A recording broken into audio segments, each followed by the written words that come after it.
Michael, and joining me live in the studio we've got Ben Forster, who is currently playing the role of Brad in the Rocky Horror Show at Bristol Hippodrome.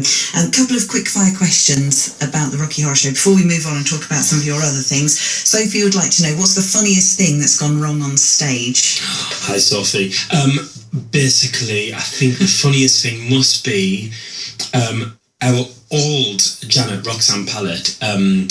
She was a really assertive performer. She always knew where she was. She did everything with gusto. And one day she came on and we did the Brad, Janet, Dr. Scott, Brad, Janet, Rocky, Dr. Scott moment. And she kind of marched around her chair and went to sit down with gusto and just completely missed the chair and smashed onto the stage with her bum. It was, honestly, we were all in hysterics for the whole scene. I literally couldn't even say my lines because she was just like on the floor looking so shocked that she hadn't made the chair. But yeah, I think that's kind of one of the funniest ones. And you all just laughed? There's nothing we absolutely laughed. The audience were in hysterics. She was in hysterics. We all just shrugged it off and took a few minutes to recover. Actually, and in the audience, you quite like to be part of those moments too. It's quite nice. Yeah, stuff goes wrong all the time in Rocky Horror.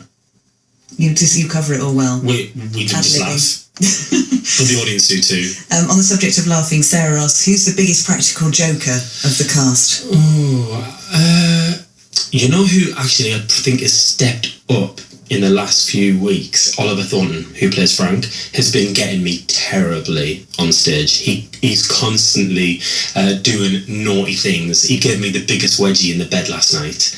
He pulled my pants so far up my legs that I was literally came off stage and I was screaming, but no one would have knew. Okay, you're so professional. Yeah. Good. It's these little insights into the backstage bits that we like. Let's just turn our attention to the TV show, to Superstar, and Lord Andrew Lloyd Webber's show, which you won, and you got the chance to play Jesus as a result of that. Casting your mind back to that time, I'm guessing you can just remember exactly what it's like, however long months have passed, but you still know that feeling. I will never ever forget it. And actually it was like terror. I feel like it was the hardest thing I think I'll ever do in my life. And I think it's because it constantly moved. Every step I took within that competition, the bars were raised and it was so hard. I can't actually believe, sometimes I think, oh my God, did that actually happen? But I remember every minute of it. And it was so weird, like sitting in my dressing room watching the TV show live on TV, and then a runner coming in and going, "You're up next, come on, like, get your mic on." And I was like, oh my God, I'm actually going to go and physically jump into the TV, which, like, if you're in the living room and you're like, I'd love to just jump onto the telly, and I actually did that. Like, I know what that experience feels like from just sitting watching Amanda Holden and people be on it, and then just going on the stage and being like, oh my God, I'm on stage in front of So how did you cope with that terror then, knowing that any minute now you're going to open your mouth and start singing? I think just not knowing whatever it would deliver. I think if I had to do it now, it really would get me. I would be really scared of it. But because I constantly didn't know what was up next, I just put one foot in front of the other and kind of carried on. And just kind of always tried to remain in control and calm. And actually, like, you know, the decade I spent on stage before kind of taught me if ever I'm nervous, I just smile. And as soon as you relax your face muscles, I think the nerves just die away. So that's mostly what I did. Yeah. Were you scared of Andrew Lloyd Webber? Yeah, he was really nice. But he's definitely got this, like, just because of who he is, this aura of, like, authority and genius, and he's quite intimidating. I mean, I know him a lot more personally since doing the whole rehearsal thing and the tour and stuff, and he's a lovely gentleman. He's a really nice guy, but definitely was scared of him throughout the process. Yeah. Was he one of those people who kind of looked after you afterwards? Because that's one of the things that people say about talent shows, that, oh yes, you know, you get looked after for a while and da-da-da-da.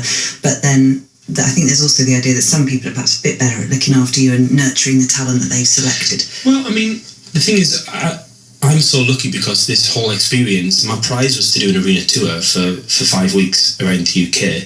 And because of great reviews and the great response, we then got to do a DVD, which would be released worldwide. We got then to make a cinema version of the DVD, so that it became a movie that was shown in cinemas all over the world. And then we did a tour of Australia, and we're about to do another tour of the UK. So it turned into so much more for me. So in that respect, the fact that he's kept me in the frame and keeps offering me to do the next bit and the next bit is amazing.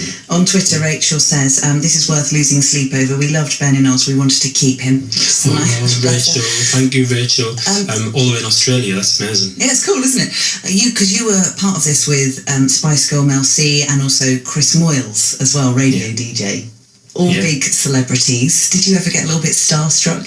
Yeah, I mean, Chris Moyles he's just been a part of everyone's life for so long, and I just did not know what to expect. I mean, I was like, at the first day of rehearsals, I was like, oh my God, like Chris is coming in, and what if he's just horrible to me? And actually, he's like just the loveliest man. He's literally one of my best friends now. I'm imagining he would be quite a lot of fun to be. He's really lovely, and he messages me every other day. He's in LA now, and he keeps sending me pictures of him sunbathing, making me jealous. And Melanie also. I'm in constant contact with Melanie. I absolutely adore her, and we've become really close friends. And that's kind of weird because I grew up with the Spice Girls, and then she became a judge. She was judging me for a while, and it's weird that we've been able to convert that sort of thing into a friendship. But I really just see her as a friend. She's lovely. So what are you sending back to Chris then? So he's sending you pictures of him sunbathing somewhere fancy. I just send him the most ridiculous. We literally send ridiculous pictures to each other. It's like it would bore you, but I always just send pictures of whatever I'm doing. Him and his PA Abby, I really love. So yeah. Okay. Any other celebrities in your address book if we were to have a rummage through? Well, there's a few. Do you know what? I was asked to do a duet with Kimberly. She's an old friend, Kimberly Walsh. I've known her for a few years, and she asked me to do a duet with her at the Royal Albert Hall about a month ago, and that was amazing because I've always kind of wanted to sing at the Royal Albert Hall. So getting asked by her to do a duet with her was fabulous. So obviously I've got Kimberly. What about Cheryl Cole? Because you're up from the same part of the country. I've met Cheryl just through Kimberly a few times, and she's lovely, but I haven't got a number. No, you need to try a bit harder. Yeah, I'll try a bit harder next time, sorry. You did also have a go at trying to get on X Factor as well, and that didn't happen in 2009. You got through some stages, but not to the judging bit. I got right through to the judge's house. Right. Bit. I didn't get to the judge's house. I got cut just before the judge's house. And it's weird actually, because I don't think I would do it now. Looking back, I'm really glad that it didn't happen. I'm really glad that I didn't. Did you feel glad at the time though? No, obviously I was gutted, but it also is a definite reminder for me, and one of those things I always think like, I'm glad that things don't happen when you can look back and go, do you know what, that there was a reason for that. Mm-hmm. Where sometimes when things happen and you really want them, actually it is because there is something better there that suits you more, or that is more ideal for you. And if I'd have done an X Factor and I'd have been an X Factor contestant, would I have got as far in the Jesus competition, and would I have been able to do what I'm really loving doing at the moment? I'd probably no. So does that mean that you sort of believe in fate in some way? I definitely believe in fate, and I definitely believe that you can, you're in control of your own destiny, and that you should, make really good, strong decisions in your life. Okay, we've got just a couple more minutes with you, and lots of questions I just want to squeeze in. It's interesting because you mentioned growing up in Sunderland and seeing people when you were 12 or 13 dressed up and on their way to go and see the Rocky Horror Show in stockings and suspenders. I know you were into, amateur dramatics then, weren't you, with your sister? But I wonder kind of what it was like growing up there at that point, as a young lad wanting to do drama and singing and stuff.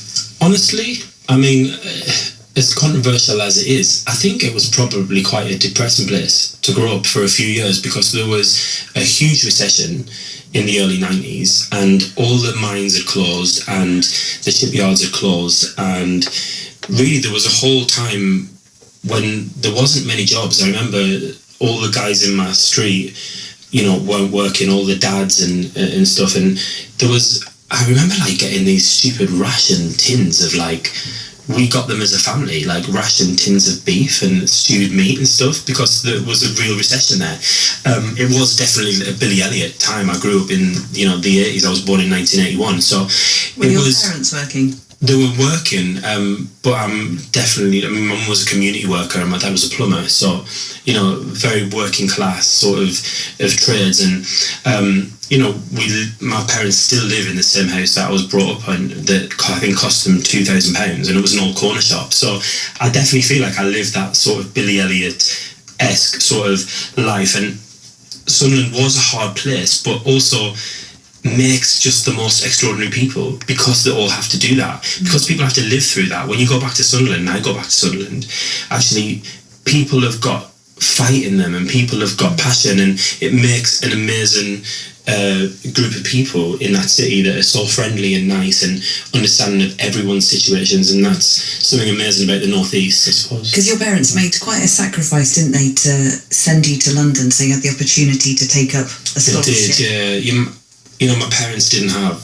much money. I mean, we were all right. We did really amazing things, and actually there were amazing parents in the way that they gave me so many opportunities that even were just free. So if it was a walk up, fells, or looking for wildlife, there was always something going on that we would do each day. But I remember when I wanted to go to college, the fees were £30,000, and that was more. My parents' house wasn't worth that much money, so it was a crazy amount of money for me to dream about going to London. And I went for my audition, which was £100, and that was a lot of money for me. That was a massive amount of money, the £100 just to audition. I was like, oh my God. And then we had to get train fares and all that from London. So it was a big thing just going for my audition, really. But I got a scholarship for the college, which was unbelievable. So that kind of took that out of the question. The £30,000 was sort of covered for my course, but then they had to pay for my living and my rent and my food and support me while I was there. And I got a job straight away in London to help support myself. But yeah, for that they had to remortgage their house, because my rent was, I think, £110 a week, which was quite a lot of money back then. So yeah, they had to downgrade their car and remortgage their house, and they really sacrificed quite a lot of stuff for me to go there, which I think is amazing that parents do that for their kids. They must have strong belief in you. Yeah. And when they watch you now? Well, I mean, it's just so nice that they get to... You know what? I feel like my career for the last 12, 13 years has been lovely, and I look back at it with amazing memories, and I feel like they've had loads of moments where they would be proud of me. But the thing about Superstar is that it just gives that extra sort of thing where all the people that my mum and dad know in supermarkets or anything. It was a really popular TV show. Yeah, and they all go, he made it. Oh, he's done it, and he's done exactly what he wanted to do. Although I feel like I did that when I was 18, when I was in my first West End show. That was my ambition. It's a bit of a different thing being on TV and for people to recognise you. And I was with them the other week, and we were like getting fish and chips in a fish and chip shop, and these people are like, oh, you were Jesus and you were on Superstar. And I could see my mum and dad secretly loving that. I don't spend that much time with them. When I do, for people to recognise me, I think they kind of go, oh my God, yay. And it reminds them that I did that, and it's such a lovely thing for them. It is, and for you too. We've run out of time, but Tracy just says, what next? What are you going to be doing after all of this? Back into Jesus Christ Superstar in October, then back into Rocky Horror. I'm recording a new album. I'm writing a new album. So that's really exciting. And then there is really exciting stuff happening next year, which I can't talk about yet. Okay, well, look, you better come back and tell us. Ben Forster, thank you very much for being Thank you so much for having me. Very lovely to have you, and thanks for all your messages for Ben this afternoon. Let's get the latest travel.